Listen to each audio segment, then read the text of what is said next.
Hey, what's up, y'all? You might have thought, well, where did she go? Because I think I've missed a couple episodes, or she has. I'm going to explain that to y'all today. I have had a little missing time, but I have an excuse for it, okay? So we're also going to get into Donald J. Trump, his beautiful inauguration from the fashion to the speeches. I loved it all. I think there was a great feeling of nostalgia. We're also going to talk a little bit about the Israel and Hamas ceasefire deal, what's going on with it, and where are we at with Hurricane Helene. Some of you may not know, I live in the area that was hit hard by Hurricane Helene. So we'll be talking a little bit about that and where we're at with it. We're also going to talk about what does the Biden administration discharging over 8,000 troops because they refused the vaccine have to do with it being a great day for patriots. What does that have in common? So stick around and I'll be sure to share that coming up. Also, we have lost a good man. You probably do not know his name, but as soon as you see the picture, you'll probably know exactly who I'm talking about. You've probably been like me, like, oh yeah, I've seen him before, but I did not know his name. So he, has died and went to heaven, and, I'd like to share a little bit about him and who he was. And we're also gonna talk about the senseless slaying of a flight attendant who is a veteran. She wasn't the only one that was killed, but we are gonna talk about her a little bit and who she was. And then we are also going to get into a little bit about what we need to be watching in 2025 when it comes to hunting and fishing and trapping and all things outdoors. What are some things that we need to be paying attention to? And finally, mind blowing, a 23-year-old girl who wants to have relations with 1,000 men in one day. I guess that's the best way I can explain it. This is a tough one, y'all. So let's get started. What's up, y'all? If you're new here, welcome. I'm your host, Heather Lauder, a daughter of the king, a wife, a mama to six, avid outdoorswoman, and advocate. If you're already fam, then welcome back. I'm so glad to have you. All right, let's get into it. I got the first episode out and I planned on dropping a new episode every Tuesday. Well, when I started working on episode two, I couldn't get clarity as to what I was going to write about. My brain was just mush. I was trying to work out a schedule with I just had all of these kinks in this new schedule, and this is just all brand new. And unfortunately, I did not get an episode out that week and the following week. So I have not been dragging my feet. I've just had several different issues that keep taking over my brain. And I would decide one way and start writing, and then think, I don't have time to dig into all of this. And then I don't have time to get the information out. And then I would decide, well, okay, I'll just start writing about this. And then I get into it, and the same thing would happen. Nothing was flowing, it wasn't natural, and it was just a struggle. And then today's topic, it came out of left field for me. I was like, "Lord, I don't think this is what I'm supposed to be writing about," especially it being the second episode and really, like, my first story episode. The first one was really about why I was doing what I was doing. So, anyway, but, the Lord assured me, this is what you're gonna write about," and by the time that battle was over, I had wasted more time. So, "Okay, Heather, you've got your assignment, let's go, let's just make sure it's quality and go for it." And like I said, the struggle with this content was for real. Like, it was really a struggle. But, we need to be able to discuss these kinds of things because we have to face the world that we live in. But we have to do so in a Christian way. Sometimes that line can be crossed with one person where it doesn't with another. So it's just a really hard line to walk. Anyway, I record this and I'm recording it Monday, the 27th, and it's going to drop in the morning. And then I will continue to drop episodes every Tuesday, the Lord willing. I'm thinking about doing little mini episodes during the week, maybe on, like, trending news or something like that, I'm not sure. We'll see, we'll see where we get. Dropping it next Tuesday is gonna give me a little bit more time, and hopefully I'll just start getting into the groove of this podcasting thing. I think this will work out well with my schedule right now. I just have to be able to get episode 3 out of my brain and onto paper, so Tuesday it is. I will be consistent. I ended up in a pickle this time. I have a few irons in the fire right now. So, I think that as I continue to work through episode after episode, things will work itself out, and I'm sure I will have to make some more changes and adjust as I go, but the most important thing is that I am actually going and getting content out. So, there is a lot to get in an episode out, and I'm just a one-man band here. I'm having to build everything from scratch, and to be able to build something, I have to learn how to use it in and out, decide if that's the best thing to use to build that part of it. There's a lot to this, so, like I said, I'm building everything from scratch and having to learn how to use each tool, and I'm old, and just cut me some slack, okay? I have so many ideas that I wanna share with y'all, and just getting them out of this brain and onto paper is the hard part. Anyway, let's just move on from housekeeping and move right into the news. And obviously, the biggest news right now that I would say is out there is that President Donald J. Trump is taking over. Y'all, I'm happy with this. I voted for him. I'll throw it out there right now. He is the candidate that was closer to my morals and my standards. I am not just about Republican or Democrat. I'm a Christian first. That's just where I stand.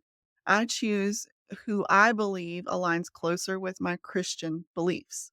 Do I think that Trump is our savior? He's going to come save us? No. Jesus Christ is the only one that can save us. But I think Trump can make things a whole lot easier while we're here. But anyway, I want to discuss the inauguration. What do y'all think? Make sure y'all let me know in the comments. Let's look at Melania's outfit here. What do you think? I'm just pleasantly surprised. I think Melania was classy and beautiful as always. I love the hat. I think she pulled it off.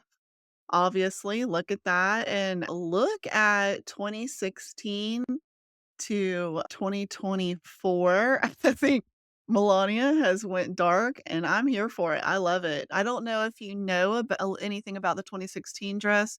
She couldn't find anyone to make her a dress that was of a name or whatever, so she went with a is it a Ralph Lauren, I think? I think that's who it is, I can't remember. Anyway, very Jackie O, light color. I love it. It looked great in 2016, and I am here for 2024. I really like this outfit, and a comparison to, last time, 2016 and 2024. I love, love, love, love the gown, and let's see what else. Missed the kiss, but I I'm okay with that. Sometimes I don't want Brian, right up in my face and touching my makeup. So, I get that. I'm cool with that. Let's see who else is here. Ivanka. Do we have a picture of Ivanka? Okay, yeah, no, I shared this one already. Loved the look there. Let's see. Let's close that out. Yeah. Look at Ivanka's dress here. I love it. I love it. It is so classy. It is so beautiful. I love this family. I really just adore this family. Get out of here. Look at her just being a mom, being normal.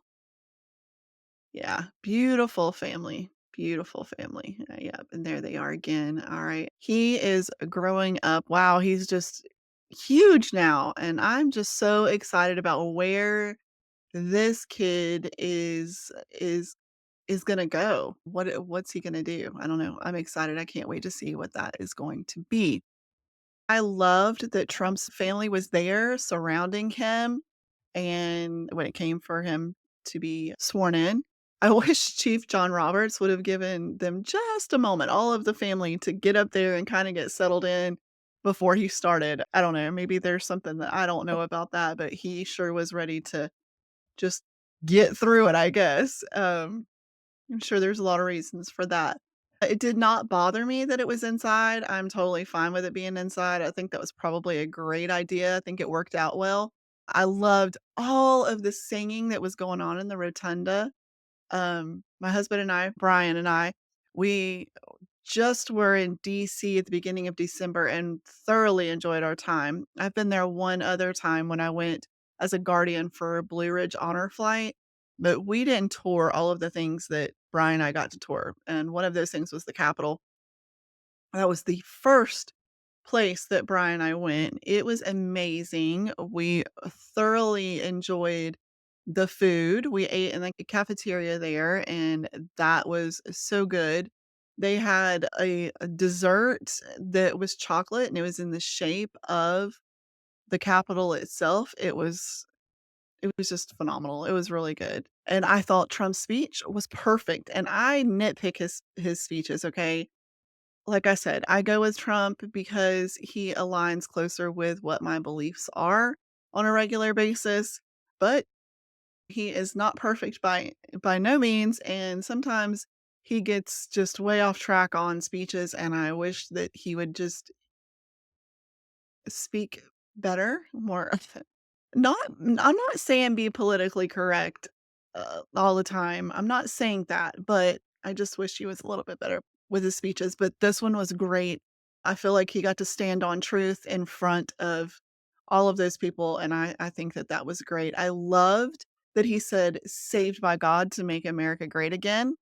And the golden age of America begins right now. It just all felt nostalgic. The whole parade and everything I just loved. I love watching Joe and Kamala and the Clintons. That was the best part of the whole thing, is to get to see them with their body language, which just speaks volumes to me. I was amazed at how fast, within hours of taking the oath of office, Trump kept the momentum and continued to move forward. This is a leader to me. He immediately started making good on his promises. On day one, his first order of business was to put an end to Biden era policies. Trump signed over 100 executive actions, of which several that dealt with the immigration crisis that we're having right now. He also pulled the US out of the Paris Climate Treaty again, and he pardoned 1,500 J6 prisoners, and he commuted at first he commuted the sentences of 6 of those J6ers. They were still being looked at. And then he also rescinded 78 executive orders signed by former President Biden. Back to the J6ers, though, I saw a report that he just went ahead and said clear all of them, but that wasn't what I was seeing across the board, so I'm really not sure. But in the stack of orders, there was one to send troops to help secure the southern border. He designated the Mexican drug cartels as foreign terrorists, which I think is great. And he moved to put an end to automatic birthright citizenship. Trump also declared a national energy emergency and stopped what he calls radical environmentalism. So we'll see where that gets us. So he said, henceforth, it'll be the official policy of the United States government that there are only two genders, male and female. And I thought that that was amazing to know that we are in a time when the president has to announce that there is only male and female is mind-blowing, but here we are, and I'm so thankful that he did it.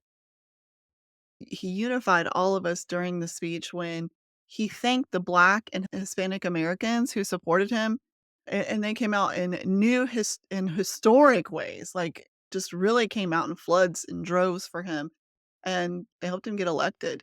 And he was saying that it helped achieve Dr. King's dream by being a great president for all Americans, no matter what their color, their faith, anything that their differences were. God. So I was very impressed with that. The parade, the dances, it was just really, really good. Anyway, just congratulations, Mr. President. I'm so happy for you.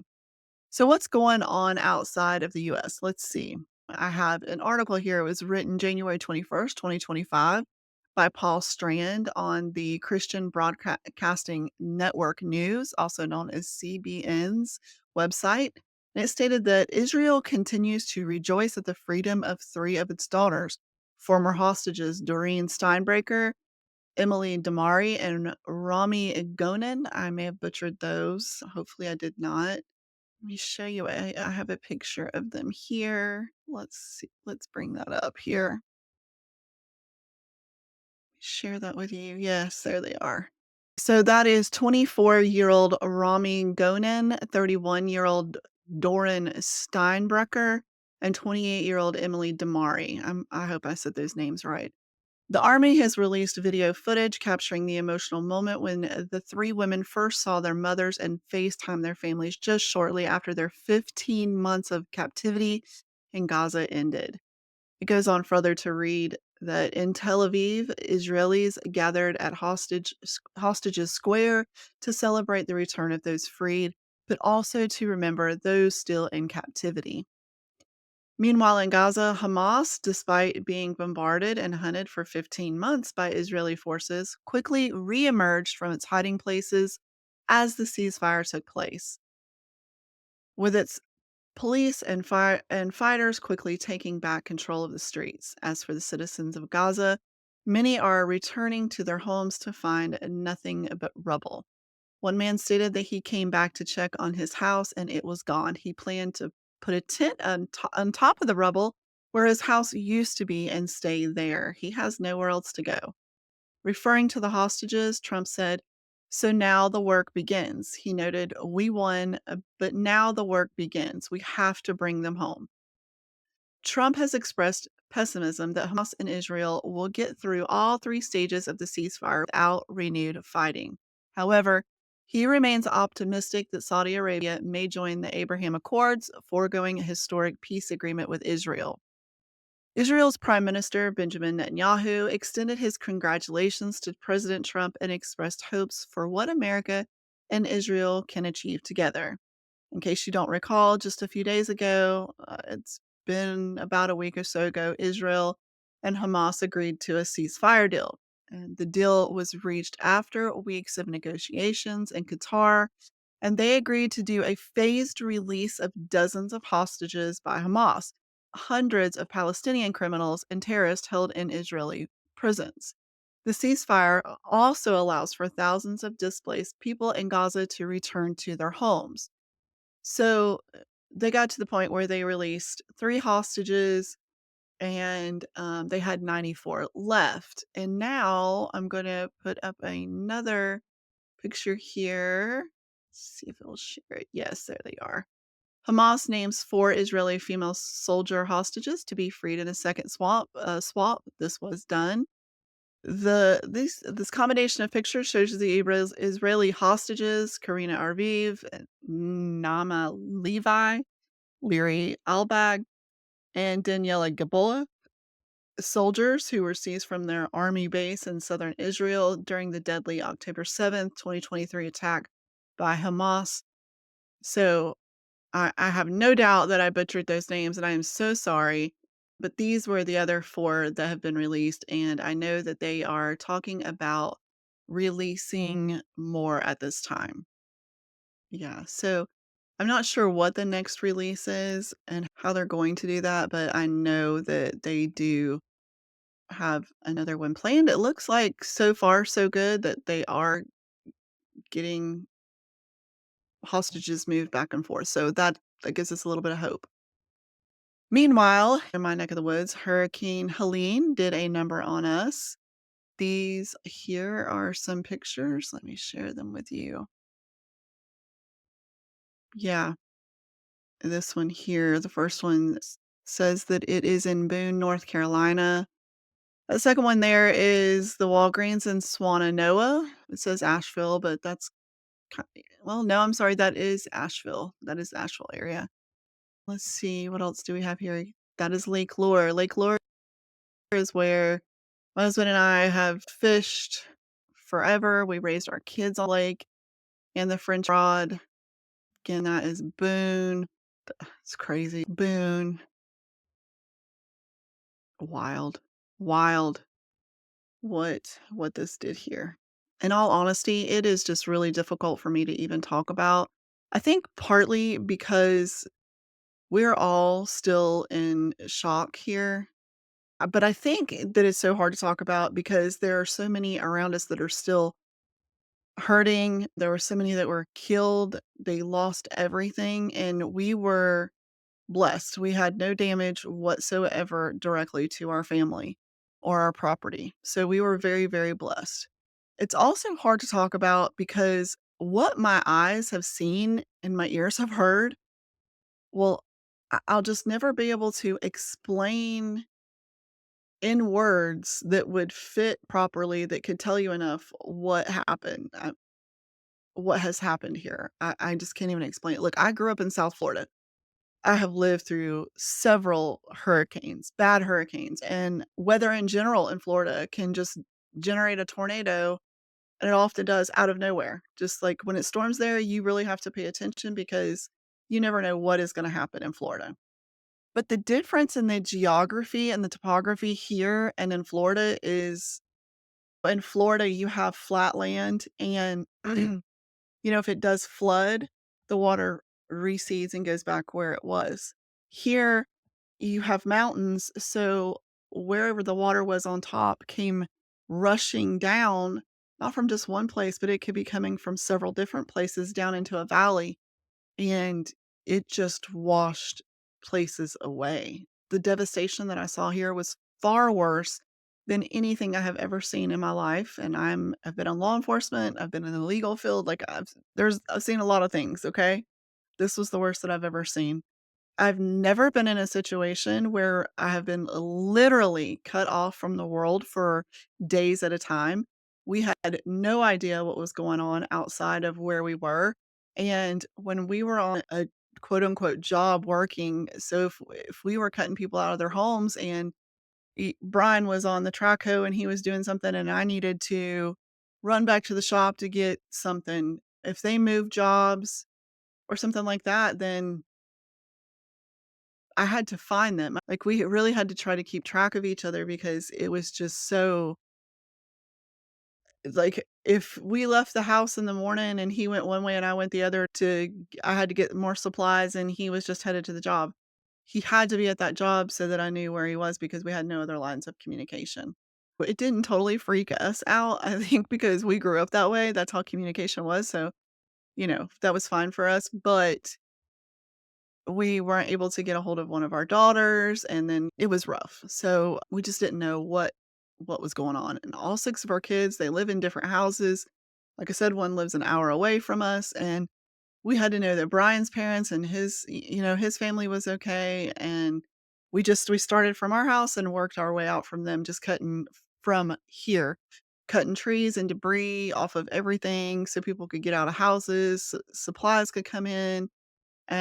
We really had no other idea what to do other than just work. Everyone that could was out with chainsaws and equipment helping. Anyway, there's just a lot of suffering that is still going on. There's complete devastation here. Like I said, I'll never be able to express with proper words. I couldn't give you I don't have the ability to to give you what it would take to truly understand what has happened here. It's a total shock to all of our systems. We're still when we talk about it, my husband and we've been through this together, and we go through Lake Lure, like, at least once a week, checking the progress, and we just have no words. We have no words, so I'm planning on an episode, so I won't go further into that, so that's gonna be coming up, but meanwhile, I wanted to leave you with some current information on how things are going on, so here, news report that I found from Fox News 5 in Atlanta. Thousands are losing their homes in Southern California, and families in Western North Carolina know a thing or two about that. Months after Hurricane Helene, many there are still waiting for housing and wonder how long it's going to take. Fox's Chelsea Torres is live in North Carolina with the latest. Standing right here, surrounded by homes that had been destroyed from the flooding. Today, some homes are getting repaired, others have been completely torn down. You can still see piles on the side of the road, people's belongings, mattresses, seat covers, still here where people are picking up the pieces and it's cold. It will be down into the 20s overnight tonight. And a lot of these people are having to stay in hotels because they don't have that temporary housing. More than 3,000 people are using FEMA's hotel vouchers, which was set to expire today. But at the very last minute, last night, FEMA had extended those hotel vouchers until January 20th. Now, FEMA, just right after Helene, FEMA says more than 10,000 households needed hotel rooms. Thousands of them eventually found permanent housing, but others still have no place else to go. A nonprofit has promised to keep paying for 40 rooms after the government stops picking up the bill. We are going to pay for the next 3 weeks, and we're going to extend your stay there. There's no reason for you to be out in the cold with no hope, with no warmth, with nothing that's going to try to get you back up on your feet again. I also reached out to FEMA, and I have not heard back on what will happen once this extension finishes. And nearly 400 RVs and sheds have been delivered to families up to in Swannanoa, North Carolina. Chelsea Torres, Fox 5 News. Yeah, so not heard back from FEMA. Not surprised, but 3 months later, and we still have thousands who are without homes. The lack of response from our government officials has been repulsive, but not surprising to me by no means. The temperature has dropped into single digits this week. There are some people who are still in tents. There are vouchers that are going out to people. I also know that there is abuse of those vouchers. I know of some people who are just crackheads, in all honesty, who are staying in hotels on these vouchers just to get by right now. Our area felt really divided, just like the rest of the United States before September 27th, 2024. But after Hurricane Helene came through, some learned what the rest of us know, and that is that the government really does not care and that they are not going to come for their citizens in times of desperate need. But guess who will?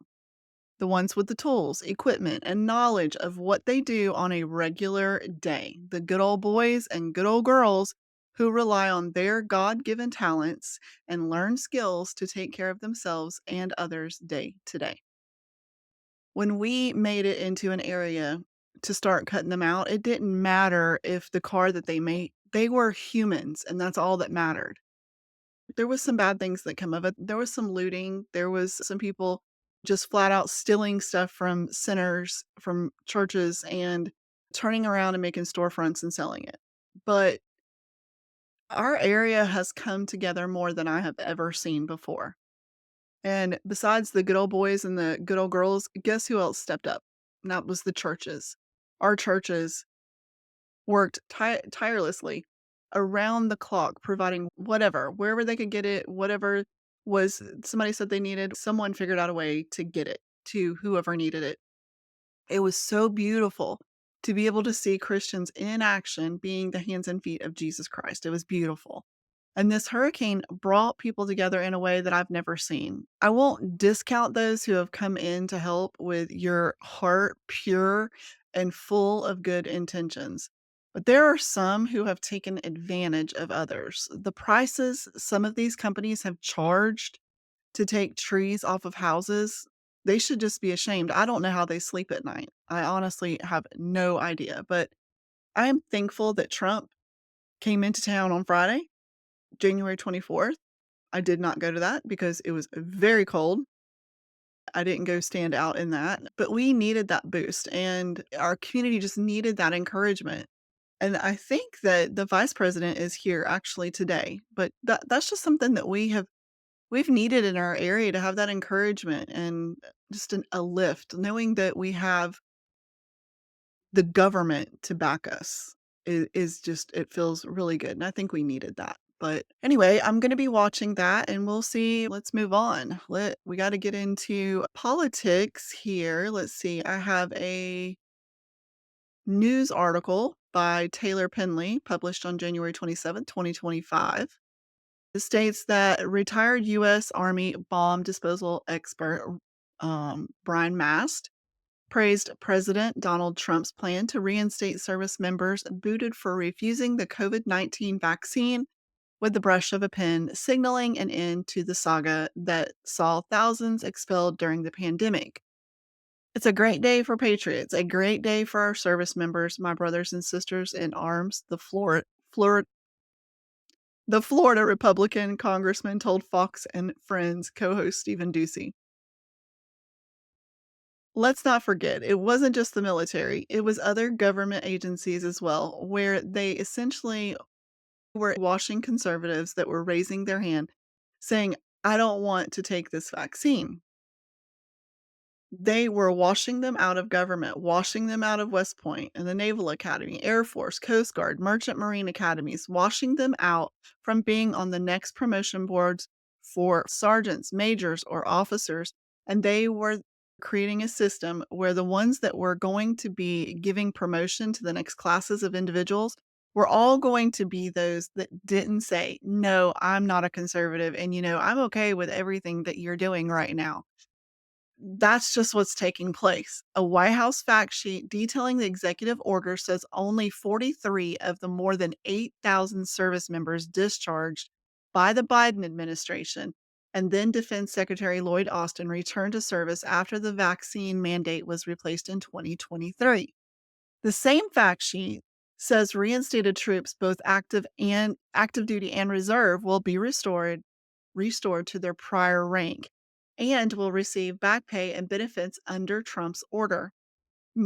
Mast introduced legislation in 2023 to require military departments to reinstate individuals upon their request who refuse to receive the vaccination. It's going to be beautiful to have these individuals returning, putting on that uniform, that sense of pride for their family, that they stood up for their causes, what they believed in, and they were rewarded for it. They're returning back to the military, Mast added. Louisiana Republican Senator John Kennedy, who also appeared on Fox and Friends Monday, lauded Trump for doing the right thing by reinstating the troops. There were a lot of younger people who said this is a government vaccine, at least government funded, and they don't completely trust the government. And on principle, they said, we don't want to take the vaccine. In my opinion, he was scared. He said, I think we're going to find out Dr. Fauci was funding gain of function research in a Chinese lab. And the virus may have gotten out of the lab. Dr. Fauci saw that and he said, oh my God, I could get blamed for all this. So I'm going to have to establish complete control so nobody has questions and nobody looks under the seat cushions. I thought he went too far in terms of mandating the vaccine for everybody. Signing the executive order will fulfill a promise inauguration attendees heard during Trump's address from the Capitol Rotunda last Monday. Newly confirmed Defense Secretary Pete Hegseth backed the plan during his confirmation hearings before the before the Senate Armed Services Committee earlier this month. So, on to the Christian news front. According to an article by Talia Wise on CBN's website, The Pilgrim with a Cross, author Blessed. Wow, is that really his last name? That's interesting. Let me show you a picture of him. This is such a cool picture, y'all. Yes, author Blessed. He passed on to be with the Lord. Here is a picture of him at the pyramids. I've heard of people walking around and literally carrying a cross with them to bring attention to the gospel. People doing this before, carrying a cross through every nation of the world. I think this is so cool. They have announced his passing on his ministry page. Of course, I will add that link for y'all. It's in the description. The announcement is actually written by him, and it's pretty touching.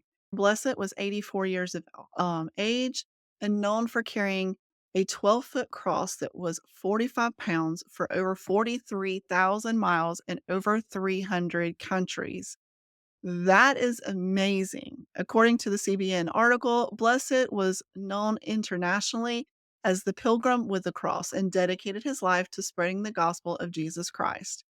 In his book, The Cross, Blessed wrote, after having carried the cross in every nation, I can say that the world is open to and hungry for the good news of Jesus and the cross.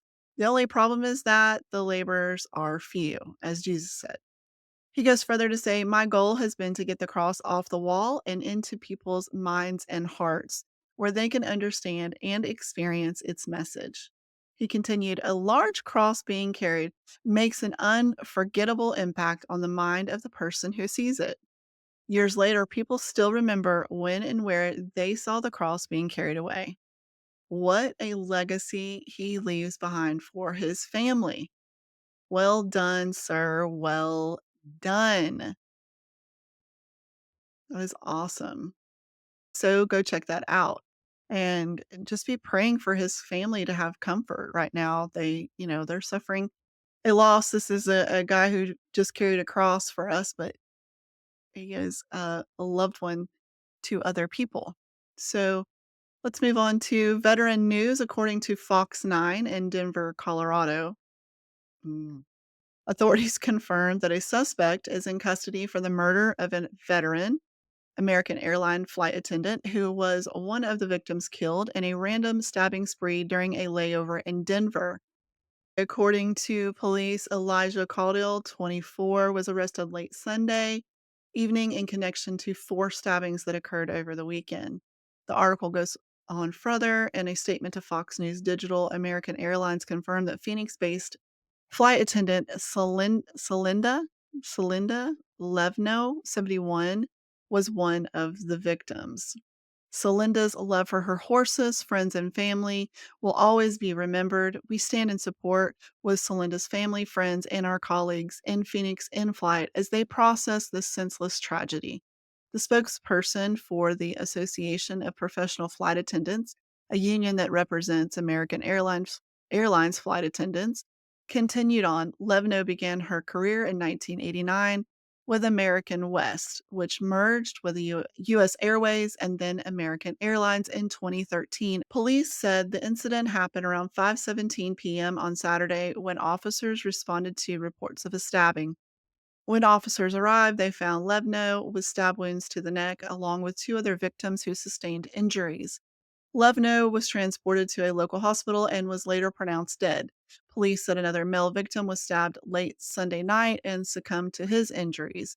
His identity has yet to be released. Burkett's cause of death was from a stab wound, and the manner of death was a homicide, according to the medical examiner's office. And the Arizona Central article goes further to say the attack was described as a random act by police, who, as of last week, were investigating a potential motive. At the time, Denver Mayor Mike Johnston did not name the suspect, but said he had a criminal history and had most recently been jailed in November 2024. His name has been released, though. Caudill is, in the other article, Caudill is being held without bail and is facing first-degree murder and first-degree attempted murder charges. Anyone with information or surveillance footage of the stabbings is encouraged to contact the Metro Denver Crime Stoppers at 720-913-7967. A GoFundMe page has also been set up by family and friends of Levno to help with funeral costs. Again, I'll link the article in the show notes, and if you want to contribute to the GoFundMe, you can find the link in that article.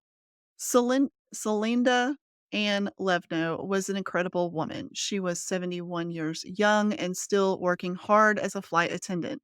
A post on the GoFundMe page read, she spent her spare time with her loving husband, John, and sister, Melanie. She raised many horses throughout her lifetime and was heavily involved in the Arabian horse industry. She was also an amazing musician and played her flute often in concert. Celinda was the most giving and kind person out there. She did so much for others.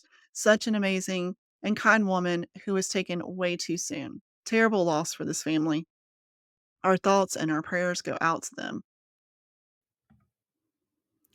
Denver, Colorado's crime rate is ridiculous. The state is in shambles, and it's because of the lack of leadership.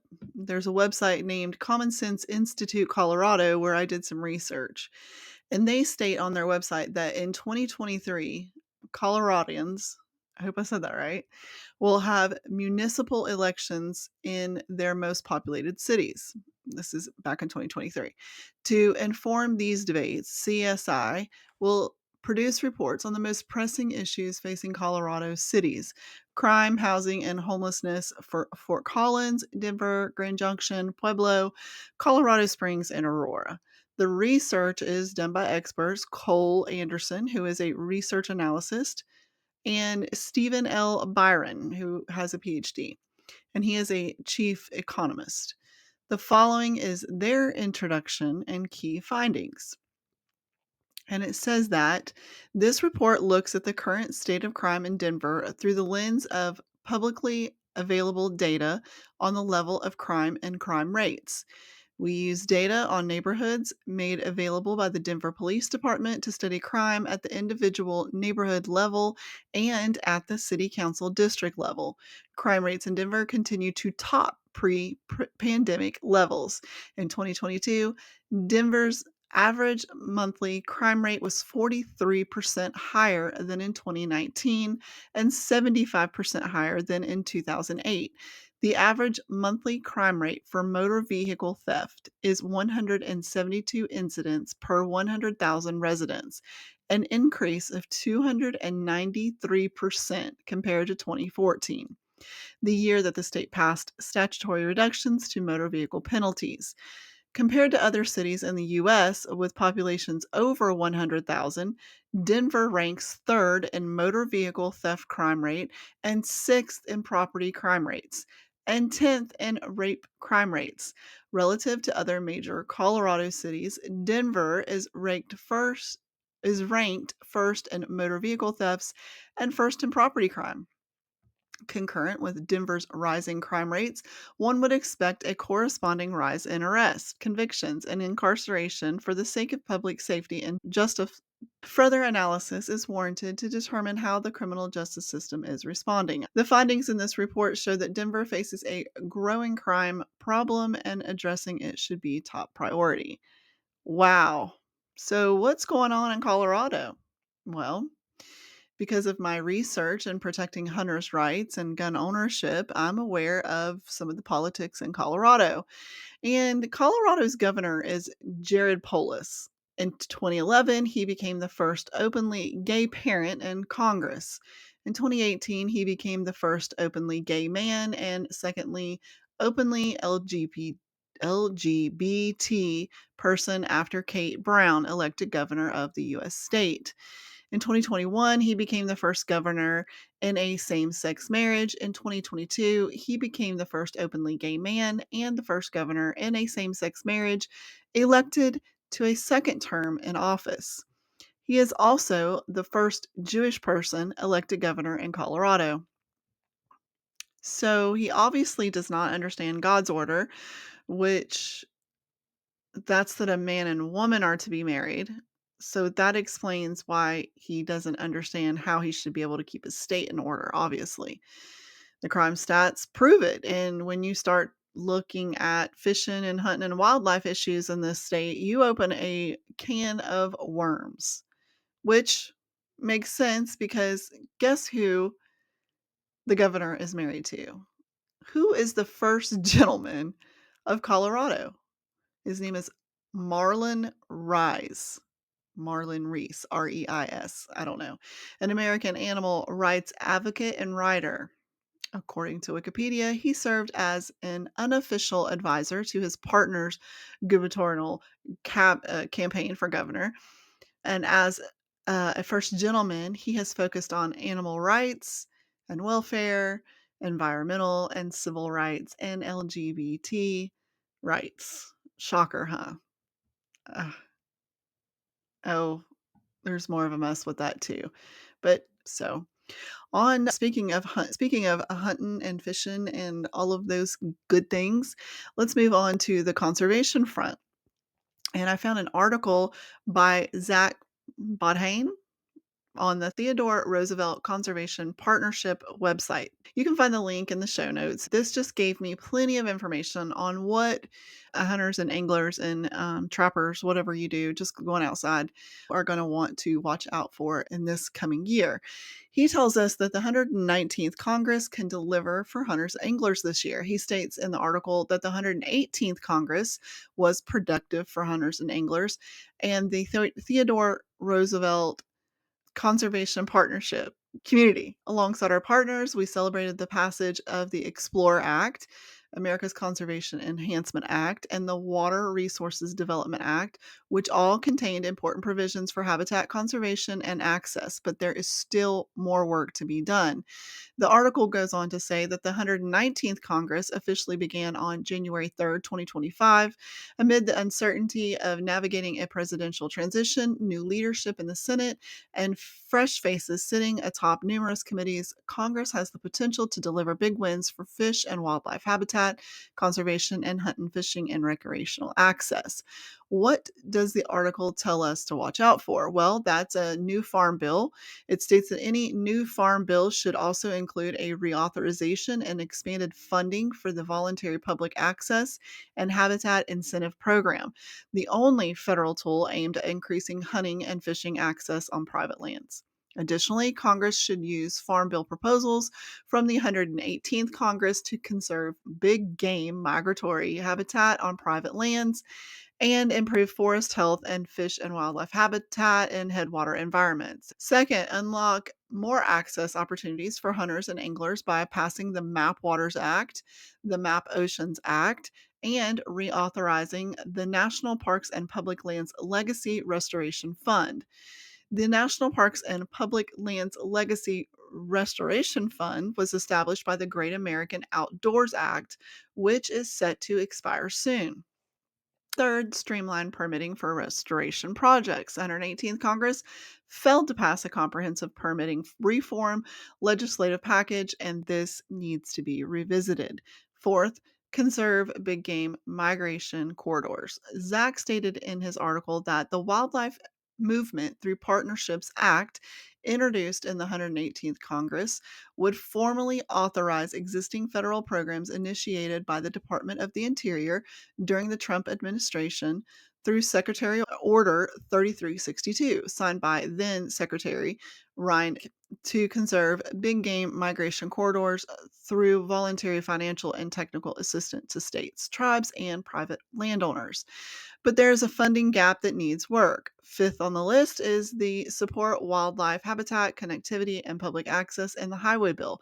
Zach states Congress passed a comprehensive surface transportation and infrastructure bill, which was the Infrastructure Investment and Jobs Act, the IIJA, in 2021.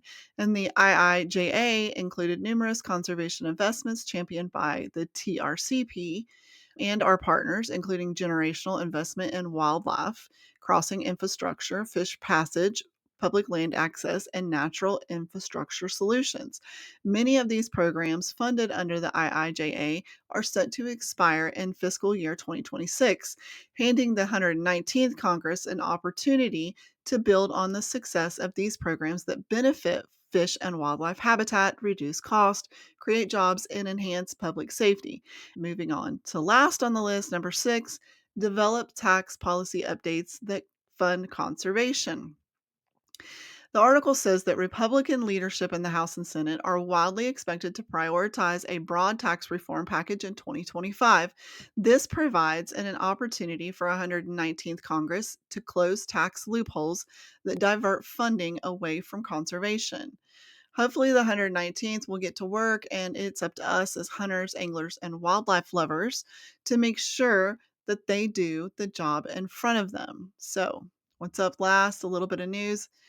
In the vigilance news, that's what we're going to call it. That means action or state of keeping careful watch for possible danger or difficulties each week. I'm going to pull something from the Shawn Ryan show. If you don't know who that is, you go find him on YouTube, and I will have a link in here.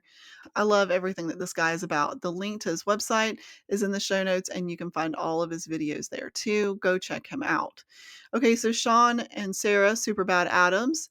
I'm currently trying to watch and go through him. His shows are like 2 hours long, so there's a lot of information, and I haven't quite got through them yet. But there is a newsletter that you can go sign up for that you can get, which is Sarah, who is an award-winning CIA targeting officer, a global threat intelligence advisor. She leads the innovative Department of DoD and R&D projects, Department of Defense Research and Development. I knew it would come to me. Co-author of the Benghazi Know Thy Enemy, holds advanced degrees in international relations and business, is 10% humanitarian and 90% warlord, she writes, and intel brief in the newsletter for the Shawn Ryan Show. I love this because we get the truth from Sarah. She tells it like it is. Sarah writes in her latest newsletter about an evolved counterterrorism strategy for 2025. And I'm not going to read you the entire thing. You need to go sign up for it. But I want to give you an idea of how she writes. And let me get this up for you. All right, let's see. All right, I'm not going to read the whole thing to you, but the era of fragmented counterterrorism strategies must end to protect both national and global security. We must confront this threat as a single unified enemy. Addressing the broader threat requires focusing on coordinated plots such as Al-Qaeda's planned U.S. embassy attacks and joint efforts with the Islamic State to target Europe and the U.S. The urgency is clear with the recent New Year's terrorist attack in New Orleans and credible threats against multiple other locations and airlines already reaching our shores. Let 2025 be the year we discard the illusion that financial concessions will bring peace and instead fully commit to combating the full scope of the threat. All right, so let's get started here. Let's get into the main story. Heartbreaking. 23-year-old Lily Phillips has decided that in February 2025, she wants to break a record. She wants to have sex with 1,000 guys in 24 hours. Now, let me get you prepared for this video that I'm about to show you. Lily Phillips has had an OnlyFans page for a while. OnlyFans is a London-based company that launched in 2016 as a website. And now they have an app where you can subscribe and pay a fee for photos, videos, or live streams. And some of the OnlyFans pages are used by content creators who do fitness, like fitness instructors, celebrities. But 98% of all content on OnlyFans is explicit adult content. In the TMZ video that I'm about to show you, Lily explains her future plans. This video has strong content and should not be listened to or watched without any children around. You should not have any children around. I have went around and around trying to decide if I will even show this, but I feel like you need to watch this, which is some of the mildest video that I could find, so that you can understand the evil that is going on here. Again, this is explicit adult content. Take precautions with little ears and eyes, and probably pray over yourself before taking this in. So here is, let's see if I can get this pulled up properly. 23-year-old Lily Phillips. Give me just one. So to kind of set the scene, I'd finished a 14-hour slog of a very hard and stressful day. It was then extremely overwhelming because as soon as I finished, I didn't really think I even got time to shower or eat or anything. There was a camera crew there filming me and kind of prodding me with questions about the day and everything like that. And it was very overwhelming. And obviously, like I talked about in the doc, it was also coming from a place of like, I felt like I did a disservice to some of the guys in the fact that, you know, we promised a service of 5 minutes and some of them I had to cut short because we just weren't going to get them all in, to be honest. So yeah, that was kind of where it came from. It's a very stressful day, and then there's a camera crew all of a sudden appear and asking me questions for an hour about how everything went and just, you know, kept kind of prodding me. So the whole reason why we actually did the 100 was like a dry run for the 1,000, that like gangbangs, group scenes, things like that. And I wanted to do something exciting for me because, you know, this is what I love at the end of the day. I was just like, I want to challenge myself a little bit. I thought, you know, it hasn't been broken in 20 years. That would be kind of iconic. And so that's when they decided, why not we do the 100? Like, so, see how you got on the 100, see how you feel, and then we'll talk about the 1,000 kind of thing. And so I did that, you know, 2 months back. And then more or less straight after I started promoting, I was going to do the 1,000. It did go really well. And what was great was, we can learn from the mistakes I made that day and change that for the 1,000, to make it so much more streamlined. That's kind of why what's going on here. On the day, obviously, we said to the guys they're getting 5 minutes each, and that meant one-to-one time. It was quite intimate, really. Me and them just in a bedroom, and when they came in, they had shoes, socks, trousers, belts to take off. They got on the bed. Also, I didn't want them to be nervous, so I wanted to, just chat to them a little bit before. How are you? Where are you from? How's your day going? Quite a lot of time. You wouldn't think it all really adds up when you're doing this with 100 people. And so then when they got to doing their 5 minutes, they got their 5 minutes and then they got dressed after, and that everyone's got to be underdressed from bottom half down, ready to go. This time we're also going to have fluffers, like girls who are there just predominantly for oral to get the guys ready and hard for me. So that will save so much time as well. I found it really hard, the conversing. These guys have supported me for a while. They've, talked to me on the internet, they've seen me, and I want to give number 1 and number 100 the same energy. And so it's hard to stay really high energy throughout 14 hours of a really long, stressful day.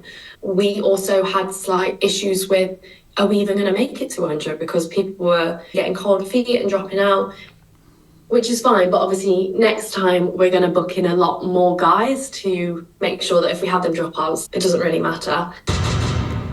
Yeah, wow. That's a lot, isn't it? Yeah, I know. I apologize that you had to watch that, but I feel like you needed to hear this in her words and see her physical reaction. Okay, so what do you think is going on here?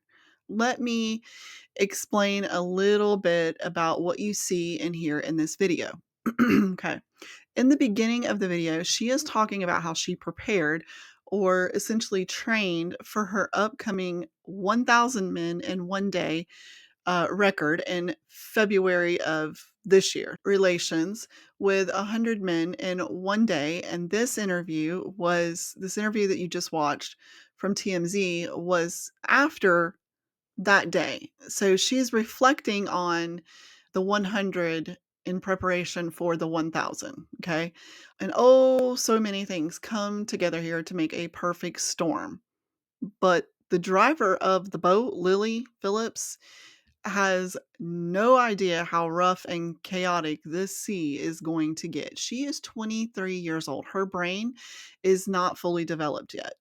And while you may think that an 18, 20, a 22-year-old is fully capable of making adult decisions, they are just not developmentally ready just yet. Legally on paper, they can sign contracts, they can, you know, go off to war, all kinds of things. But in reality, their brain is just not fully developed yet. This is because the brain's frontal lobe, especially the prefrontal cortex, isn't fully mature until around the age of about 25 years old. The development of this prefrontal cortex of the frontal lobe is what allows us to process the pros and cons of a decision before it's made. So it affects our logical thinking, our reasoning, our decision making. The prefrontal cortex is associated with planning and problem solving. It communicates with other parts of our brain, including those that are particularly associated with emotion and impulses, so that all areas of the brain can be better involved in planning and problem solving.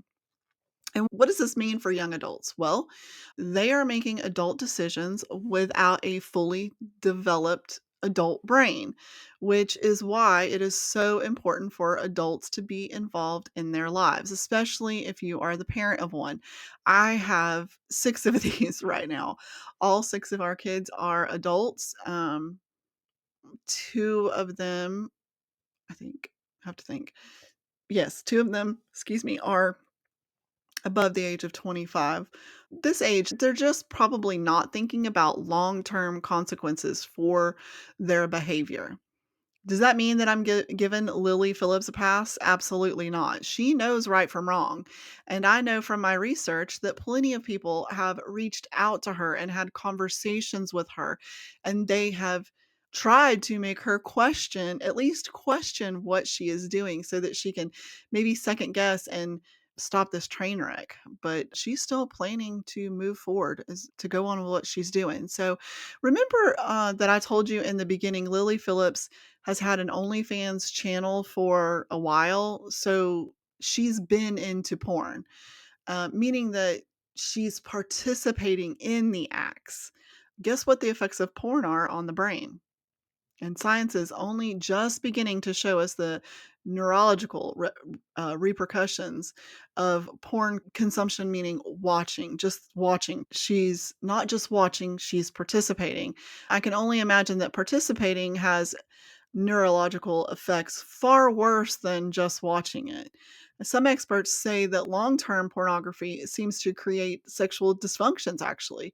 I won't go into what those are, so you can look up the research yourself. But let's just say that it can have an effect on your ability or inability of performance. So we see that Lily Phillips doesn't have a fully developed brain to make rash decisions because she's 23. We also know that Lily Phillips has consumed and participated in porn for a few years now, which has negative effects on a person physically, emotionally, mentally, and spiritually. Lily is compromised in every way and unable to make good decisions. So, who's helping her? Who are the adults that are speaking into Lily's life? And like I told you, I'm a mama. I have daughters that are close to her age. One of them is actually the same age as her. I can't even imagine how devastated I would be if one of my girls were to decide that they wanted to do this type of work. So, of course, my thoughts went straight to her parents. Where are they? Are they trying to talk sense to her? How broken they must feel, right? So I began researching, and unfortunately, I found this article from Mirror by Julia Banham, who stated the following. Reflecting on her picture perfect childhood, Lily told the publication, I think I got my work ethic and creativity from my dad. Okay, I'm not sure how her dad would feel about this comment, but then the article, it goes on to say that Lily's mother plays an active role in her career path as her head of finance. Always follow the money, right? The article goes further to say, however, although her parents and grandparents have shown their support, Lily's privately educated brother, who works as an ethical hacker paid to demonstrate flaws in security systems, apparently has some concerns for his younger sister's safety. Well, at least one of them has some sense, right? I guess. I don't know, maybe. The article then talks about her parents' concerns about her ever finding a boyfriend and her potential future children finding out about her career. Really, that's the concern that they bring up. Well, we just hope someone can love you in the future, honey. I mean, come on, really? That's where you take that. So grandparents and parents and siblings, they're out. None of these people are really, I mean, I guess her brother is worried about her safety. So what about the other people around her? Well, the documentary, a piece of it I'm going to show you here soon, shows that she has 9 people who work for her OnlyFans business. So there's 9 people around her. Okay. Wait, she pays them. So they're benefiting from her. They literally participate in porn also. Like very intimate detail. So they're out. And I'm not sure who else Lily Phillips has around her other than people who are wanting to interview her. So that leaves Lily with no help on making adult decisions in her with her compromised brain. Again, no, I'm not giving her a pass. She does know right from wrong, but I am saying the odds are against her. Remember in the video where she says something to the effect of it got to a point that the regular porn was not fulfilling her? Well, duh. Her instinct was to push the gas pedal, not hit the brakes and stop. So when pornographers boast that they are pushing the envelope by introducing new, harder themes, what they don't say is that they must, because their customers are building up a tolerance to the content. It goes further to say that the digitization of our reward circuitry sets the stage for sexual dysfunctions to develop. But the repercussions don't end there. Studies show that changes in the transmission of dopamine can facilitate depression and anxiety. Makes sense. In agreement with this observation, porn consumers report greater depressive symptoms, lower quality of life, and poor mental health compared to those who don't watch porn. All right. So the other compelling finding in this story is that compulsive porn consumers find themselves wanting and needing more porn, even though they don't necessarily like it. So it has control over them. This disconnect between wanting and liking is a hallmark feature of reward circuitry dysregulation. And following a similar line of inquiry, researchers at the Max Planck Institute in Berlin, Germany, found that higher porn use correlated with less brain activation in response to conventional pornographic imagery. This explains why users tend to graduate to more extreme and unconventional forms of porn. Pornhub analytics reveal that conventional sex is decreasingly interesting to users and is being replaced by themes like incest and violence. Mind blowing. And this also makes me think of another case, excuse me, that I found while doing research for this is, I hope I say her name right, Pellicote. I don't know if y'all have heard of this lady, but here she is here. Bless her heart, okay? You think you've been through it? No, this woman has been through it. Dominique Pellicot's daughter, Caroline, called her dad one of the worst sexual predators of the last 20 years. Dominique drugged, raped, and recruited others to rape his wife, Giselle, for at least a decade. You heard me right. He drugged, raped, and recruited others to rape his wife, Giselle, for the last decade. Dominique filmed many of the rapes, which is how investigators were able to track down dozens of men. The court found 47 of the men guilty of rape, 2 guilty of attempted rape, and 2 guilty of sexual assault. 6 men were allowed to walk free from court, in most cases because of time spent. I'd venture to say that the men who participated in this didn't just start here. They've been at this for a long time, and they've graduated to more extreme and unconventional forms of satisfaction, just like the analytics of Pornhub said would happen, right?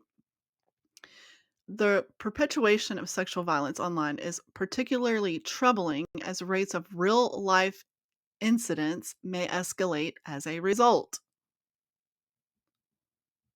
Some scientists attribute this relationship to the action of mirror neurons. These brain cells are aptly named because they fire when the individual performs an action, but also while observing the same action performed by someone else. The regions of the brain that are active when someone is viewing porn are the same regions of the brain that are active while the person is actually having sex. Marco Icoboni, a professor of psychiatry at University of California, Los Angeles, speculates that these systems have the potential to spread violent behavior. The mirror mechanisms in the brain also suggest that we are automatically influenced by what we perceive, thus proposing a plausible neurobiological mechanism for contagion of violent behavior. This suggested association between porn, mirror neurons, and increased rates of sexual violence serves as an ominous warning.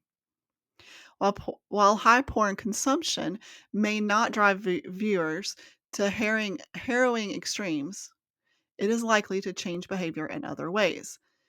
This man was having other men come in. He would drug his wife, rape them, and he would watch and record it while it was going on. His daughter calls him this monster because she cannot prove it at this time, but she thinks that he also assaulted her too. So probably had other men come in and rape her as well. So that's where this stuff leads, right? I don't know. It's crazy. This also makes sense to me as why Lily Phillips said she wasn't fulfilled. She was bored, and her immediate fix was to beat the world record. Like, she goes from one extreme to the absolute other.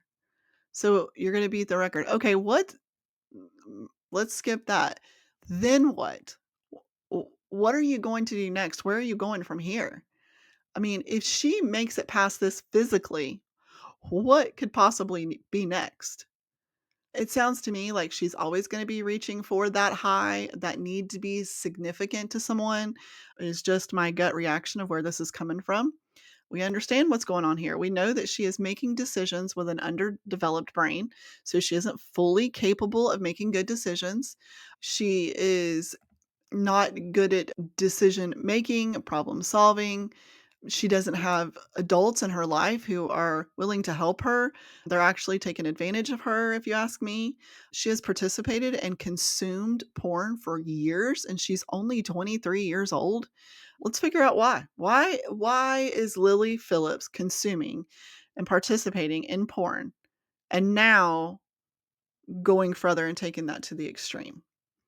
Is it that she has been doing OnlyFans for so long? She's been doing porn for so long that she has desensitized her reward circuitry system?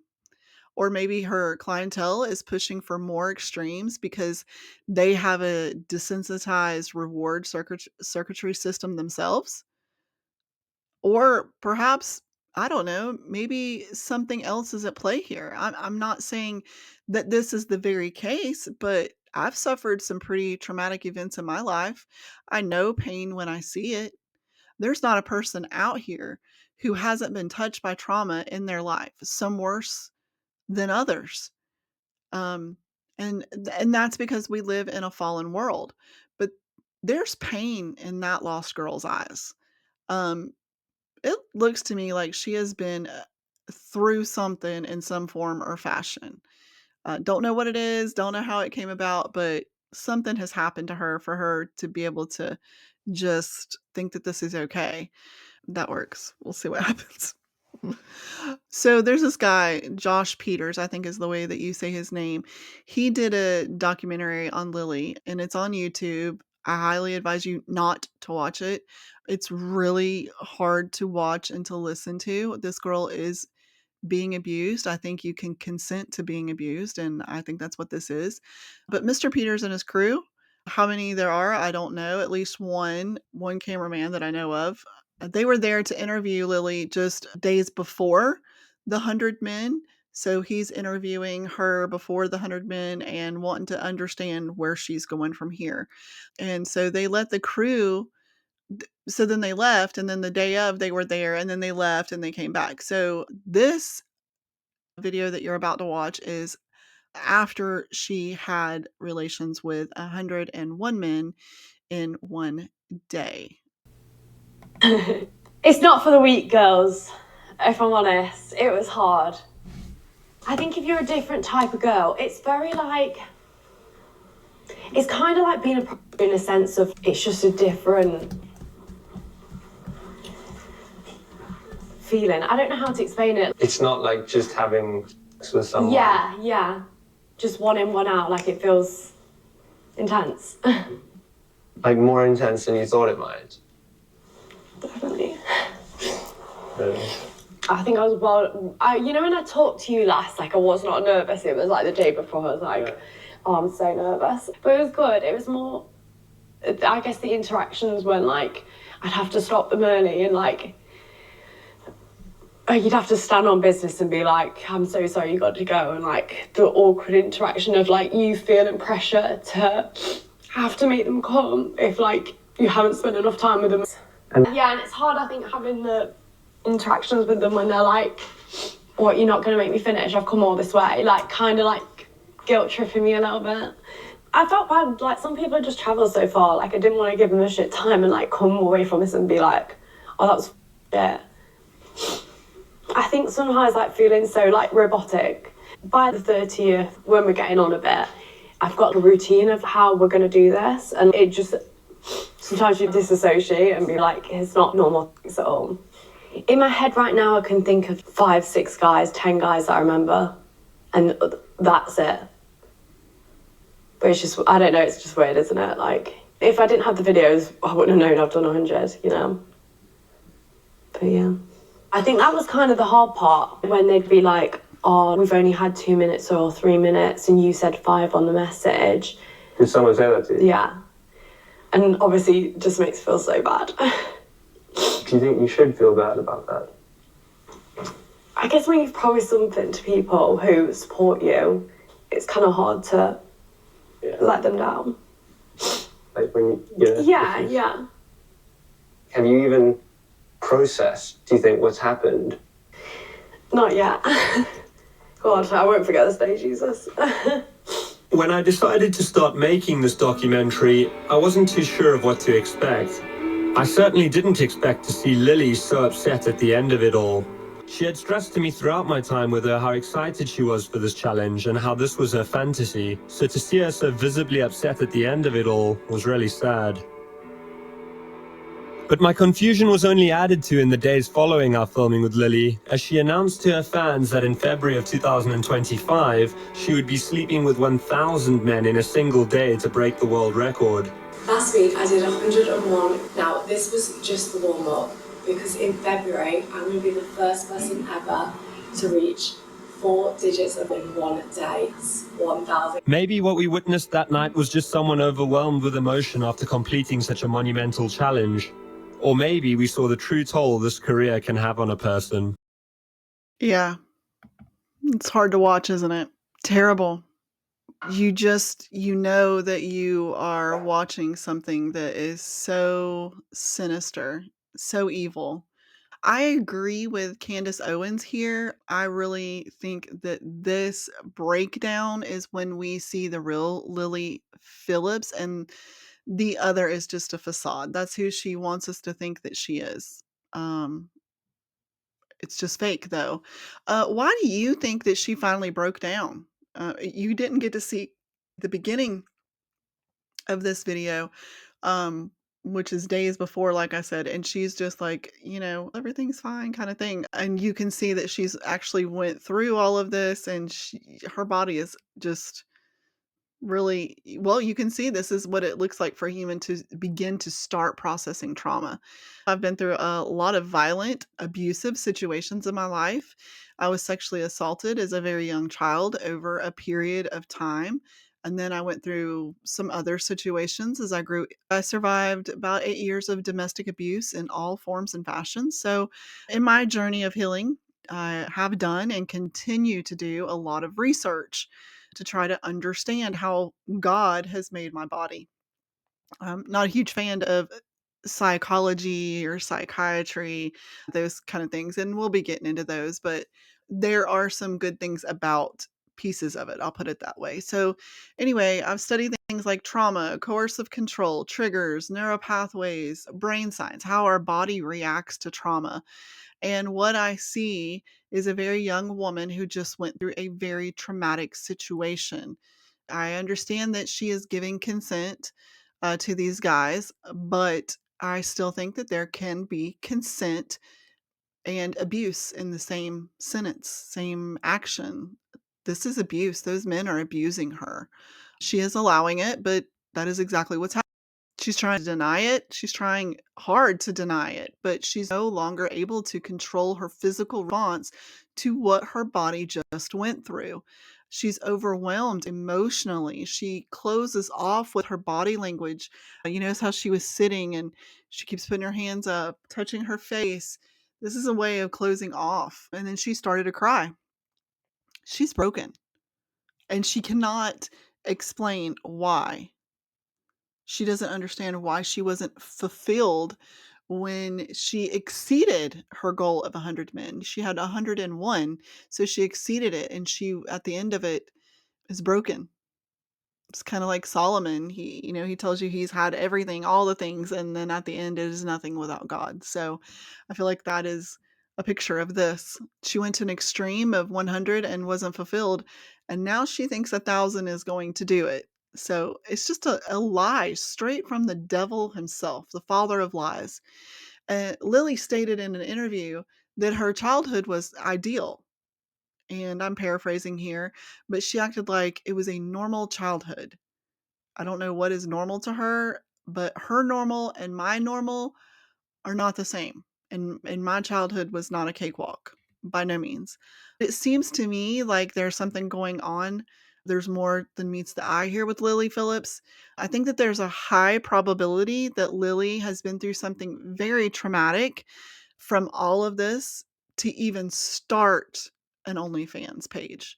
What makes me think that? Well, for one, she's a shell of a person, meaning she's alive and breathing, but it's like the soul just isn't there. What makes me say that? Well, simply because she shows signs of low self esteem, for one. According to an article written by Kendra Cherry, and she is an MSED, and so a master's in education. And this article was reviewed by David Sussman, who was a PhD. This was dated April 1st, 2024, so it's fresh, and it was on verywellmind.com. And it's an article that was titled 11 Signs of Low Self-Esteem. So it goes into telling us that low self-esteem refers to a person having an overall poor sense of self-value. It essentially means having a poor opinion of yourself. Low self-esteem can encompass a range of factors such as your sense of identity, self-confidence, feelings of competence, and feelings of belonging. Self-esteem is about more than just generally liking yourself. It also means believing that you deserve love and valuing your own thoughts, feelings, opinions, interests, and goals. It can also play a role in how you allow others to treat you. So, having self esteem not only impacts how you feel about and treat yourself, but it can even affect your motivation to go after the things you want in life and your ability to develop healthy, supportive relationships. It plays an important role in a variety of areas in your life, which is why having low self esteem can be such a serious problem. The article goes further. While not a mental illness, poor self esteem can still affect a person's thoughts, emotions, and patterns of behavior. Sometimes its signs can be fairly apparent. Other times, low self esteem symptoms are much more subtle. For example, some people with low self esteem talk negatively about themselves, while others go out of their way to make sure other people are pleased with them. In either case, a lack of worth and value can have a negative impact on life and wellness. Some common signs of symptoms of low self esteem include a lack of confidence, external locus of control, negative social comparisons, trouble asking for help, worry and doubt, difficulty accepting compliments, negative self talk, fear of failure, poor outlook of the future, a lack of boundaries, and being a people pleaser. You may think you see a beautiful young woman who is totally confident in herself and her body, right? In reality, what may seem like confidence is actually attention seeking behavior at such an extreme to seek this behavior. It has to be for to get attention. Let's go back to the article. People who have low self esteem often feel that they have little control over their lives or what happens to them. This can be due to feeling that they have little ability to create changes in themselves or in the world because they have external locus of control. They feel powerless to do anything to fix their problems. Research has found that in situations where people have little control over what happens, having higher self esteem can help relieve some of the negative effects of this loss of control, which ultimately benefits mental health. In Lily Phillips' case, I'd say that she probably feels like she has no control. She has no control over any of this, and now she's decided to just let it swallow her. Lily and the people around her, they've gotten used to a certain type of lifestyle, a lavish one that because she makes a lot of money, and she probably feels like she can't stop because she has to keep going. Now she's not just supporting her lifestyle, but 9 other people. So Again, referring back to this article, social comparison can sometimes serve a positive function and enhance a person's sense of self. But comparing yourself to others can also damage self esteem. People with low self esteem may be more likely to engage in what is known as upward social comparison, or comparing themselves to people who think they are better than themselves. Upward social comparison isn't always bad. For instance, these comparisons can be a source of information and inspiration for improvement. When people are left with feelings of inadequacy or hopelessness, however, it can inhibit self esteem.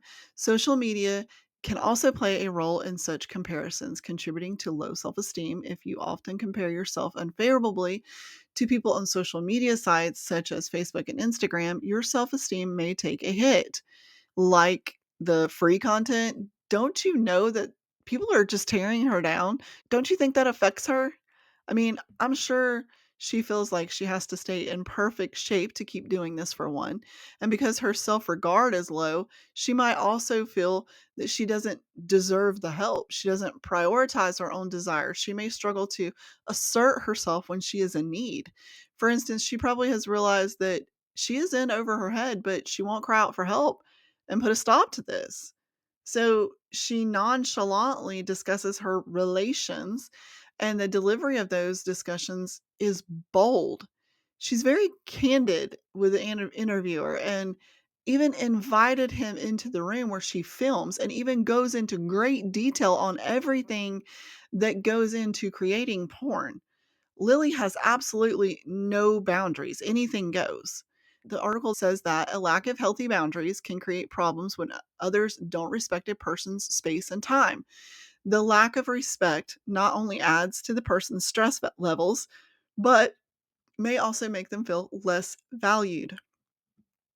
She didn't seem to shy away from talking about anything and was very, very graphic. Nothing is hidden or secret, nothing is kept intimate. It is all out in the open for anyone or anything. In one of the videos I played for you, you see that she is really a people pleaser. She wanted to make sure she pleased the documentary maker. She gave him full access until the very end when she finally just fell apart. Then, after 101 in one day, she was upset that she may have let some of the guys down because she couldn't give them a full 5 minutes that she promised. She was upset because 14 hours plus of this, and she struggled staying full of energy for each guy. Those are her words. But then she dressed it up and says it was quite intimate, really. She was explaining it in the way in which they came into the room and the process afterwards, and she acted like it was something intimate. Yeah, it sounds really intimate, Lily. That's not intimate. She has a warped sense of what is intimate, what an intimate relationship is. In the documentary, she degrades herself by saying that she considers herself a feminist and talks about destigmatizing the word slut, meaning no present worth or future worth. It's a word that literally means a woman who has casual sexual partners. She also says, "I do what I want because I enjoy it. I've only ever felt empowered by the fact that I am making money off of something that I think guys will do anyway. Guys are always going to sexualize me, so I may as well try to profit off of that a bit." She even says at one point in the documentary something to the effect that she was only good for one thing. Where did that come from? Who told her this? Why does she think this? And if all of that wasn't enough to show she has signs of low self esteem, the last symptom I will mention here is her poor outlook on the future.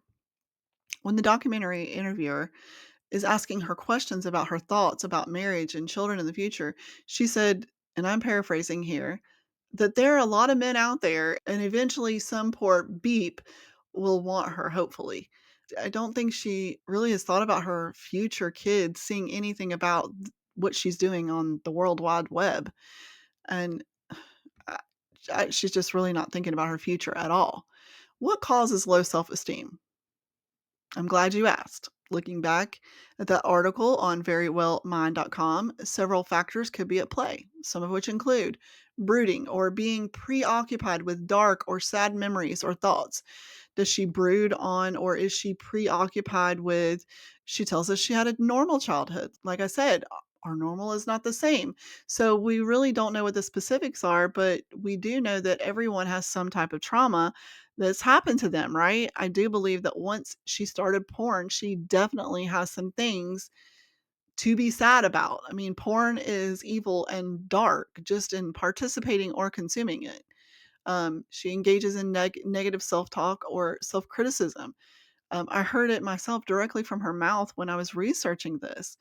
Um, it's also having a mental health disorder. Maybe I should preface this by saying I don't buy into everything about psychology. I've told you that before, and that's going to be on another episode, but she could very well have some type of issue with her mental health. I also think that she has low levels of resilience. I'd venture to say that Lily has a low level of resilience because this may surprise you, but you may think she probably has a high resilience level because she is able to keep doing what she does. But in reality, resilience is not just the ability to make it through something hard, but to do so with healthy coping skills. That's the key. And I don't think that her coping skills are made of what resilience is made of. She has some maladaptive coping skills. And just to unpack this a little bit more, I want you to know exactly what maladaptive coping, and this is according to an article on transformpsychology.com. Maladaptive coping mechanisms are behaviors or thought patterns that provide temporary relief from stress but ultimately perpetuate or intensify negative emotions. And examples of this include avoidance, steering clear of stressful situations or emotions altogether, such as procrastination, denial, or physical avoidance. Substance abuse, so using drugs, alcohol, or food to numb feelings of anxiety, sadness, or discomfort. Self harm, engaging in behaviors like cutting or burning to cope with overwhelming emotions. I think all of this behavior that Lily Phillips is doing is self harm. Aggression, which is redirecting negative emotions through anger or violence, which can harm relationships and escalate conflicts. I haven't seen any evidence of this with her. Overworking or excessive exercise, using work or physical exertion as an escape from dealing with emotions or personal issues. I would say that she is enveloped into her work. I'm not sure. Rumination, obsessively focusing on negative thoughts or past experiences, which can lead to anxiety and depression. These mechanisms often feel helpful in the moment, providing a way to escape or mask unpleasant feelings. However, they tend to create a cycle where stressors remain unaddressed, often becoming worse over time. Some studies connect high amounts of social media use with lower self esteem in adolescents. However, others warn that social media use in general doesn't always have this effect. Instead, it's more a matter of the purpose behind its use. Specifically, social media can have negative effects if it is used as a way to measure your popularity or likability. I'd add to this saying that selling porn on your social media is detrimental to your self esteem. I don't care if you say something like, oh, she's just free with her body or something. This is not what you're created for, and it will be detrimental. But if you use social media to share your interests with like minded individuals, its impact can be more positive. It's social media, it is a tool, and it is all in how it's used. Physical health and appearance are additional factors contributing to low self esteem. For instance, one study found that having missing teeth or untreated dental decay negatively contribute to self esteem, low self esteem. I haven't seen anything that I recall would tell me that this is a contributing factor for Lily, but who knows what goes on in her mind with all of her everything going on. I'm not sure. So, okay. All right. So, what now, Heather? I've shown you that Lily is a 23-year-old that has participated in porn for years, is making decisions and solving problems with an underdeveloped brain. She has no one around her trying to turn her away from the situation, obviously. The people closest to her are involved with her financially and rely on her for their lifestyle. She shows signs of low self esteem. So, something traumatic happened. She wasn't taught healthy coping skills. So negative self-talk. Guys only want one thing from me. Let's destigmatize the word slut. Some poor beep will marry me out there. Gets attention in the wrong way, but it's still attention. And she decides to up the ante and start porn because she didn't get fulfillment. She knows in her soul it's wrong. She confesses to her family, who say, "Oh, yeah, go ahead and do that. We will support you." Whoa, but wait a minute. Will someone eventually marry you and get you off our hands? Oh, you can make how much? Well, that's a lot of money. You should trust your parents and let us take over your finances. Yeah, eventually someone will want you, right? I don't know. I have no proof. But is it possible that Lily Phillips was sexually assaulted in her childhood? Some may think, no way. Why would she turn that trauma into what she is doing today? Trauma can be a motivating factor to do an extreme act. What Lily is doing is sexual self harm. This is not healthy for her physically, mentally, emotionally, or spiritually.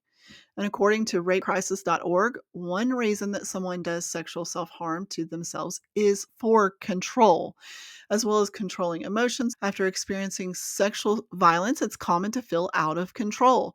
Through self harm, you might feel you can bring control back into your life. For example, by choosing how you hurt yourself and when. It can make them feel like they're taking their power back. And some may seek out extreme acts as a way of reenacting their trauma in an effort to make sense of it or even to feel power over it. Okay, look at how extreme her actions are.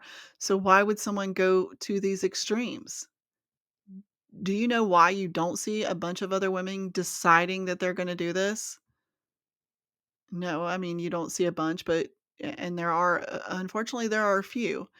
Um, Bonnie Blue, a 25-year-old OnlyFans star, announced her record-breaking sex marathon with an inflammatory Instagram caption, writing over 1,000 men in a day. Thank you to all the barely legal, barely breathing, and the husbands.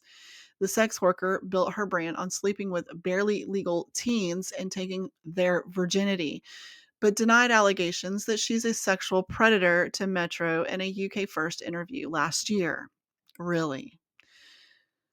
Last week, multiple videos saw Bonnie looking for boys, dads, and husbands to sleep with her on January 11th, the day she allegedly broke the record. The article continues, while who had been planning to break the same record in February. Lily, 24, had previously worked with Bonnie creating adult content before becoming known for sleeping with 101 men in a single day. Despite being filmed in floods of tears following the feat, she planned to have sex with 1,000 men in a day next month. Excuse me. But Bonnie has now pipped her to the post. If you don't know what that means, pipped, I hope I'm saying it right, is like, I one upped you, here it is kind of thing. I don't know. Who in their right mind would even think it up, much less wanna do it? And when reading these articles, these women act like it's just another day at work. It's like it's just, their regular job. "Hey, how was your day?" Well, it was a hard day. I had relations with 101 guys." Y'all, that's a big no. That's a big no for me. There was a reason I showed the videos, and there was a lot that I could not bring myself to share. Like the room itself. The room was disgusting, and that the documentary man, the cameraman, started gagging when he walked in, just from the smell. Just from the smell. It was that terrible. I, I could not even imagine. So where do we go from here? Perhaps she wasn't sexually assaulted as a child. Perhaps she made a rash decision to do OnlyFans from the influence of other social media creators like Bonnie Blue. Maybe as a child, she grew up with parents who just never told her no. So she doesn't know any boundaries. That sounds like it could be on point. Maybe she thought she was just earning a quick buck, but now things have gone too far. Maybe now that she has been in it for so long, she is in a cycle of abuse that she can't get out of. Maybe she suffers trauma at a young age. or not, meaning was either abused by someone else unwillingly or she was abused by someone else willingly without truly understanding the consequences. And you convince me that just because someone consents that it is an abuse. Either way, her reaction to the trauma is to gain control and have her power back, and her plan is to conquer this on her own. Her behavior is acting in an extreme fashion the moment she started having casual sex encounters. But it progresses into porn, then catapults into breaking records with the amount of men that she can sleep with. I I'm scared to even think about what could possibly come next. So it's trauma compounded by another trauma, compounded by another trauma with each encounter that she has. Each encounter tears at her mind, her heart, her body, her soul until she hopefully comes to the end of herself. Until then, she will keep trying to fulfill this void that she knows that she's missing. She's going to keep putting this record on repeat just over and over and over. And did you hear in the video where she talked about how she eventually felt robotic during the act? I'm pretty sure that I showed this part in the second video.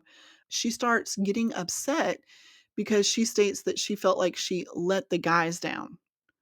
She said she just started feeling robotic. Even says she disassociates at times. Well, honey, yeah, that's because you're being traumatized over and over. I found this very interesting on recoveryranch.com's blog. They explain trauma, repetition, and disassociation. And it says disassociation and sex addiction frequently occurs when the problem is related to an early trauma, often childhood sexual abuse. Disassociation inherently makes sense during childhood trauma.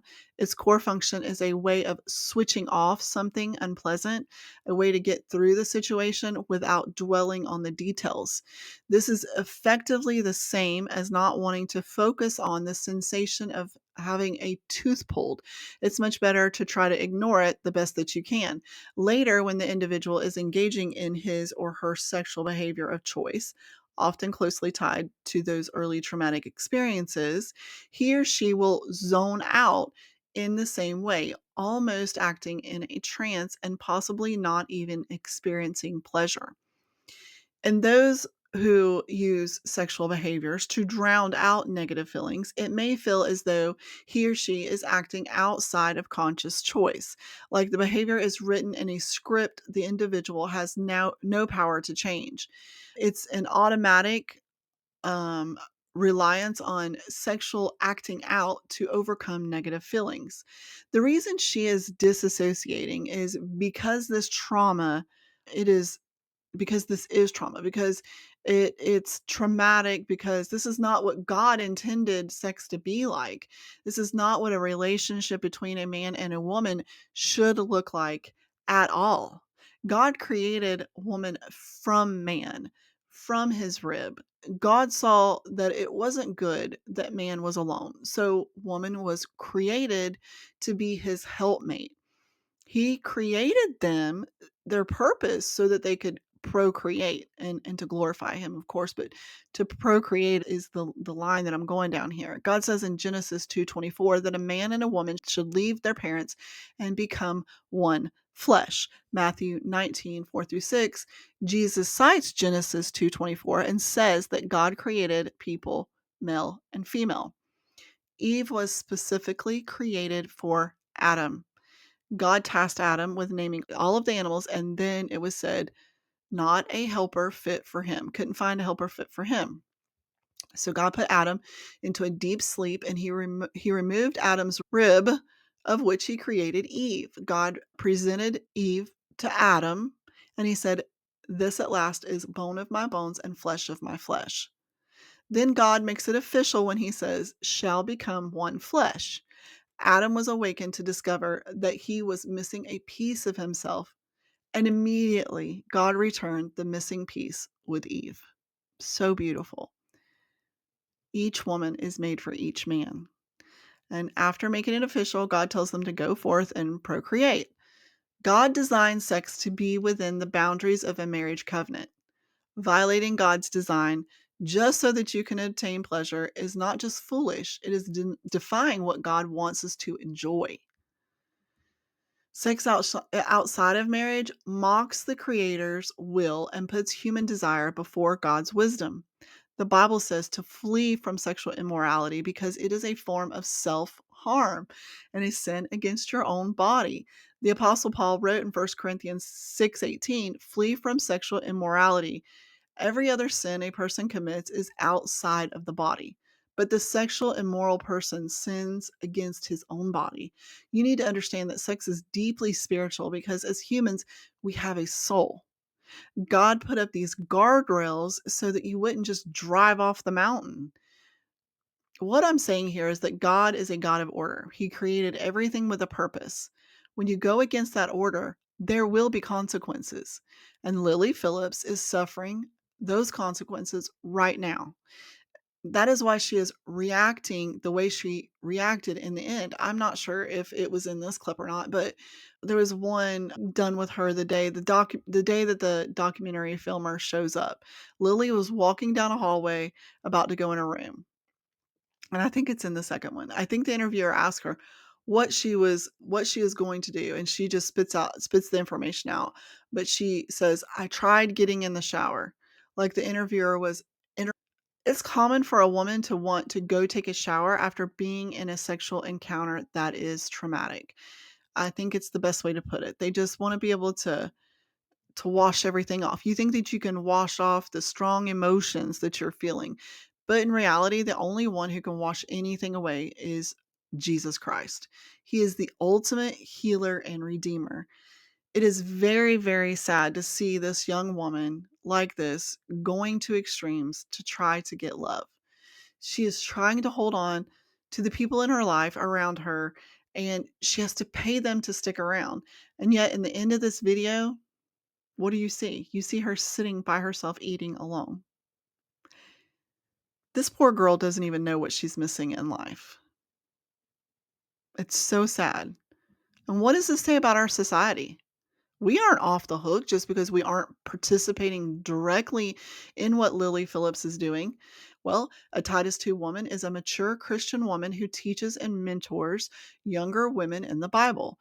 The term comes from Titus 2:3-5 of the Bible. The characteristics of a Titus 2 woman are that she is a godly woman of faith who loves her husband and her children. She is wise and she is modest. She is a mentor who teaches and models godly behavior. She is active in the church, praying, serving, and leading. She trains younger women in love based living that is simple to measure and spirit empowered.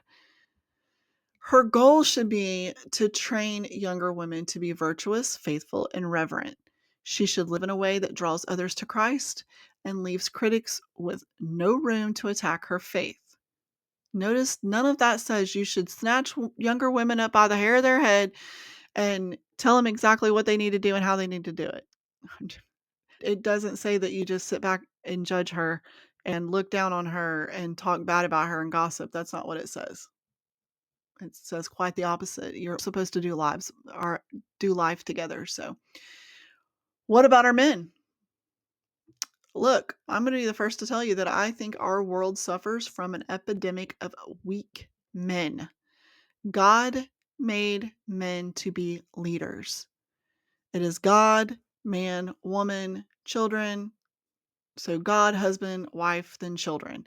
The husband is to love his wife like Christ loved the church. That is a just chock full sentence. That is packed full. And most people get stuck on the wife is to submit part. But if people truly understood that sentence, this world would be a much better place. I'd venture to say that only a small fraction of men even try to love their wife like Jesus loved the church. Jesus died for the church. If you have a husband who leads his wife like that, who leads the proper way, you'll have a wife that will gladly submit. So if your husband loves his wife like the church, you're going to have a wife who submits. It's just going to come natural. Do these men who showed up sound like leaders who participated with Lily? Not to me. not at all. They wanted to give into these worldly pleasures to gain self-satisfaction. And when a husband is weak and not leading, the wife will feel like she has to step up into his role.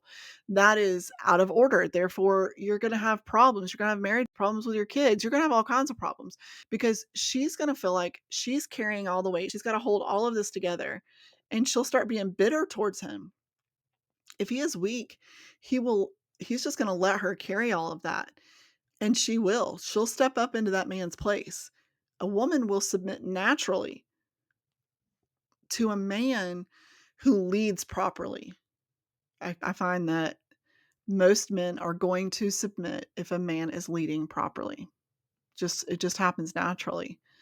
And one more thought about men. I can't help but wonder if these men that participated with Lily Phillips are like, could they turn out like the men who were recruited by Dominique to rape his wife? This man is pure evil. He had over 20,000 pictures of his wife being raped.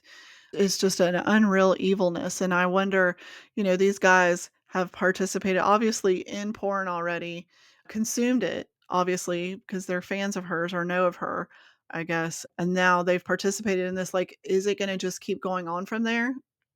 I bet it will. And will it be like these men who were recruited to rape someone's wife? And God only knows what else they did. Possibility.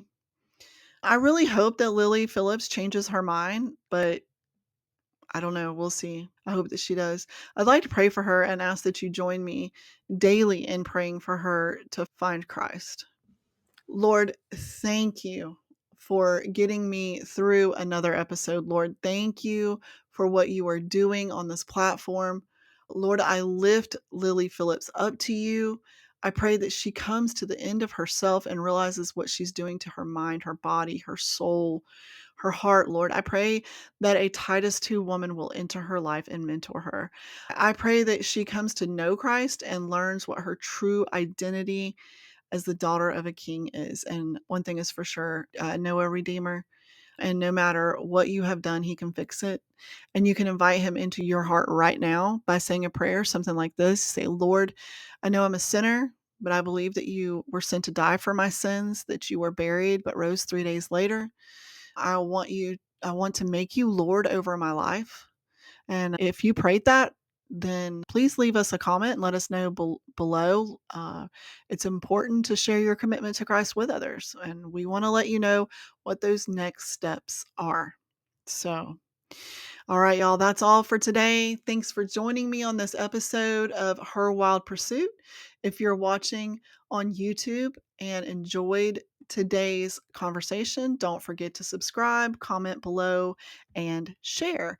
If you are listening to this as a podcast, don't forget to follow, leave some stars and a review on Apple, and share it with a friend. I'd love to connect with you on social media. Go to the show notes and find the link to all the platforms and catch me there. Until next time, remember the truth is always worth the hunt. God bless.